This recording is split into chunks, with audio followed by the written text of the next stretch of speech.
لكم قصة تمثل معنى غدر الأصحاب بكل ما تحمل الكلمة من معنى. والله ما أذكر هذه القصة إلا لسببين. السبب الأول تذكير الناس بمخافة الله بقتل النفس التي حرم الله إلا بالحق. والسبب الثاني لا تخونوا أماناتكم يا إخواني، ولا تنسوا الفضل بينكم. إيش هو الفضل؟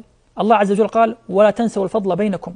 فضل إنك شربت فنجان قهوة، ولا إنك أكلت عنده أكلة، أو عمل لك معروف، صنع لك معروف، لا تنسوا الفضل بينكم.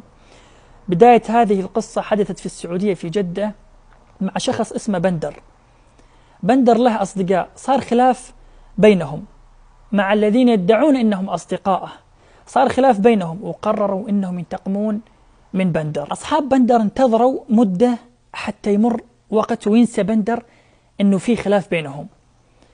دقوا على بندر وقالوا له نبي نصالحك، واختاروا المكان اللي اختاروه فاضي ما فيه يعني قلة من الناس.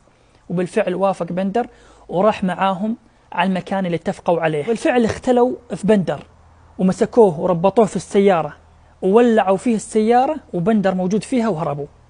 يا أخي إيش القساوة اللي عندكم هذه؟ معقولة لهالدرجة قلوبكم قاسية؟ يا رجل تقتل نفس بغير حق، إيش القساوة هذه؟ إحنا تونا ناسين قصة سعد، تكفى يا سعد.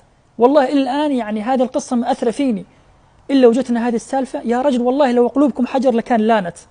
مستحيل، كيف تولعون في نفس؟ فكيف هذه القلوب اللي عندكم؟ بكمل لكم القصة. بعد ما انحرقت السيارة انحرق الحبل اللي كان مربوط على بندر، وقدر إنه ينزل من السيارة وهو محروق، وقعد يصيح أنا وش سويت وأنا أخوك؟ مستحيل، أنا ماني قادر، والله ماني قادر استوعب اللي سووه. أعوذ بالله لهذه الدرجة. الله سبحانه وتعالى، شوف سبحان الله من رحمة الله، أعطى بندر القوة حتى يقدر وهو محروق يقدر يمشي ويروح للمستوصف. وصل المستوصف وقال لهم اللي سووا فيه الفعل من هم، علم عليهم سبحان الله حتى ربي ينتقم منهم. بعد ما وصل بندر المركز الصحي، حاولوا اللي في المركز يطلبون له الإسعاف، ولكن للأسف بندر توفى بسبب شدة الحروق اللي فيه، ما قدر يقاوم وتوفى. لكن كشفهم وعلم عليهم اللي سووا فيه هذه الجريمة. كذا نعرف المعنى: احذر عدوك مرة وصديقك 1000 مرة.